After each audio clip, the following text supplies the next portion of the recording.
અંકલેશ્વર ભરૂચી નાકાથી દીવા road Dandi heritage માર્ગનું પાલિકા નવીનીકરણ કરવામાં આવી રહ્યું છે। શાળાના વિદ્યાર્થીઓ તેમજ સ્થાનિક રહીશો છેલ્લા મહિનાથી હાલાકી વેઠી રહ્યા હતા। નેશનલ હાઈવે ઓથોરિટી દ્વારા 4 ટેન્ડર બહાર પાડ્યા પણ રોડ બનાવવા કોઈ આગળ ના આવ્યા। અંતે દિલ્હી વડી કચેરીમાં પુનઃ મંજૂરી માટે મોકલતા સ્થાનિક લોકો અગવડ દૂર કરવા પાલિકાએ જાતે નિર્ણય લઈ કામગીરી કરી હતી।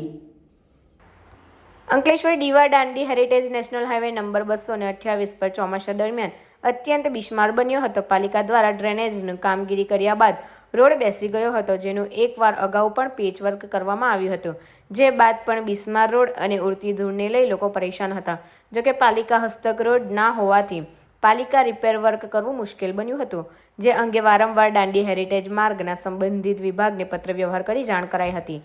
તેમના દ્વારા માર્ગનું ગત વર્ષ ચાર ટેન્ડરિંગ કરવામાં આવ્યું હોવા છતાં કોઈ ટેન્ડરના ભરતના અંતે પુનઃ મંજૂરી માટે દિલ્હી ખાતે સંબંધિત વિભાગ અને મંત્રાલયમાં મોકલ્યું છે, તેમજ પાલિકા વિભાગ દ્વારા વિભાગને જાણ કરી રોડ કામગીરી કરે તેવી તાકીદ કરવા અંતે સંબંધિત વિભાગને જાણ કરી છેલ્લા 3 દિવસથી રોડનું નવીનીકરણ કરવામાં આવી રહ્યું છે।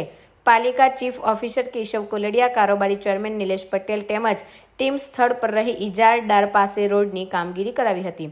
3 લેયર રોડની હાલ કામગીરી થઈ છે, જે યાદ અંતિમ કાર્પેટ લેયર કરવામાં આવશે। આ અંગે કારોબારી ચેરમેન નિલેશ પટેલે જણાવ્યું હતું કે લોકોની સમસ્યાને ધ્યાને લઈ ત્વરિત અસરથી રોડ કામગીરી કરવામાં આવી રહી છે। રોડ વધુ ગુણવત્તાસભર બને તે માટે પૂરતું ધ્યાન રાખવામાં આવી રહ્યું છે, ત્યારે લોકો પણ રોડ બનાવે ત્યારે સહકાર આપે એ જરૂરી છે।